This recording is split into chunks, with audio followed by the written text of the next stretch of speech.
कहानी की शुरुआत में जंगल के बीचों बीच हमें कुछ योद्धाओं को दिखाया जाता है जो लगातार आगे बढ़ रहे होते हैं।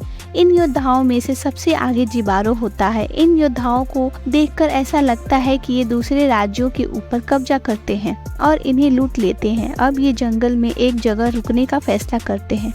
यहाँ जिबारो अपने घोड़े को पेड़ के साथ बांधकर पास की झील में पानी पीने के लिए जाता है और वो जब झील के पास पहुँचता है तो देखता है कि पानी के अंदर सोने का एक टुकड़ा है, जिसे देखकर वो भी हैरान रह जाता है। वैसे भी इन सोल्जर्स, इन योद्धाओं का यही काम है, ये दूसरे राज्यों को लूटते हैं, लेकिन जिबारो को नहीं पता होता कि पानी के अंदर से कोई उसे देख रहा है।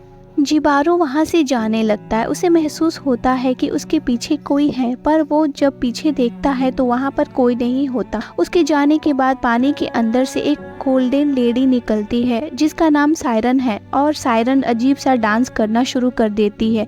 डांस करने के बाद वो जोर से चिल्लाती है और उसकी चीख की आवाज़ सुनकर यहाँ आसपास जितने भी सोल्जर्स होते हैं सब के सब उसकी तरफ खींचे चले जाते हैं। दरअसल उसकी आवाज़ से हर कोई मंत्रमुग्ध हो गया है और वो सायरन को देखते हैं तो हर कोई उसे पाना चाहता है। उसे पाने की छोड़ में जब उसकी तरफ बढ़ रहे होते हैं तो एक दूसरे की तलवार से ही मृत्यु हो जाती है और जितने बचते हैं वो पानी में डूब जाते हैं और इस तरह से सायरन की चीख की आवाज़ से यहाँ सबके सब मारे जाते हैं। फिर एक ही योद्धा बचता है जो होता है जिबारो।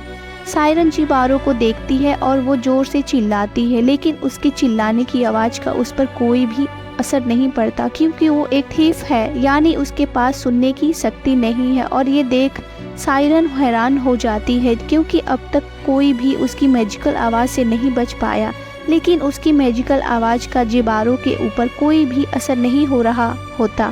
उसे लगता है कि उसका मैजिक जिबारो पर काम नहीं कर रहा, इसीलिए वो पानी के अंदर चली जाती है। जिबारो भी बहुत ज़्यादा डरा हुआ होता है क्योंकि उसके सभी साथी मारे गए, लेकिन सायरन ने एक बार फिर से पानी के ऊपर से अपना सर बाहर निकालती है, जिबारो को देखती है। दरअसल जिबारो तरफ अब वो अट्रैक्ट हो रही है।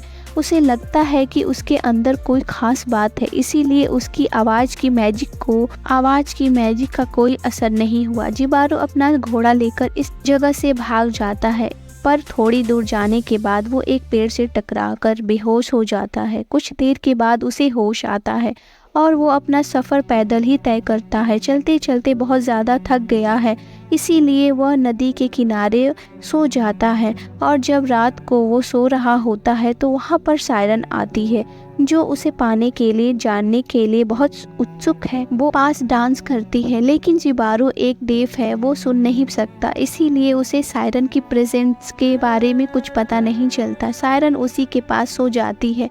अगले सुबह जब जिबारो की नींद खुलती है वो अपने पास सायरन को देखता है और उसे देखता ही रह जाता है क्योंकि उसका पूरा शरीर सोने का होता है जिससे हीरे मोती बंधे जड़े हुए होते हैं।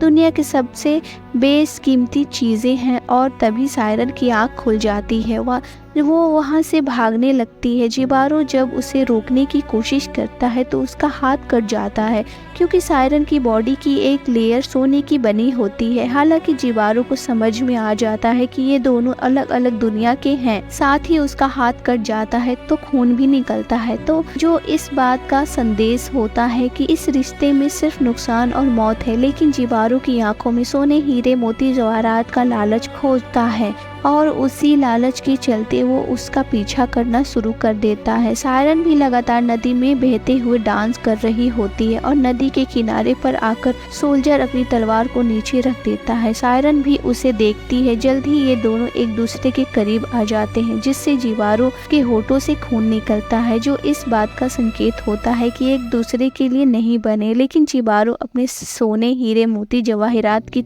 लालच को पूरा करना चाहता है। अब सायरन अपनी चाहत को पूरा करना चाहती है और जब ये दोनों करीब होते हैं तो जिबारो सायरन के ऊपर अपने सिर से हमला करके उसे बेहोश कर देता है, जिसके बाद वो सायरन की बॉडी से सारे सोने, हीरे, मोती, जवाहरात, साथ ही जो उसकी स्किन सोने की है उसे भी वो निकाल देता है। और उसे निकालते हुए सायरन बहुत ज्यादा इंजर्ड हो जाती, पर जिबारो को उसके चोट से, उसके दर्द से कोई फर्क नहीं पड़ता। वो बस अपने लालच को पूरा करना चाहता है। वो उसके शरीर से सोने सोने का एक एक कतरा निकालने के बाद उसे नदी में फेंक देता है और सोने को लेकर वहां से भाग जाता है। लेकिन सोने का वजन बहुत ज्यादा होता है जिसे उठाने में उसे बहुत प्रॉब्लम हो रही होती है, लेकिन फिर भी उसके अंदर का लालच कहता है कि उसे सोना लेकर ही यहाँ से जाना चाहिए। जब भी वह जानता है कि इस जंगल से निकल पाना इतना आसान नहीं है, वही हमें सायरन की बॉडी को दिखाया जाता है जो बहते हुए अपने तालाब तक पहुँच जाती है, जिसके बाद खून का एक सैलाब निकलता है जो पूरी नदी में फैल जाता है। वहीं जिबारो बहुत ज्यादा थक जाता है, इसलिए वह नदी के किनारे वह पानी पीता है जिसमें सायरन का मैजिकल खून भी होता है। सायरन का मैजिकल खून पानी के साथ उसके पेट के अंदर चला जाता है, जो उसकी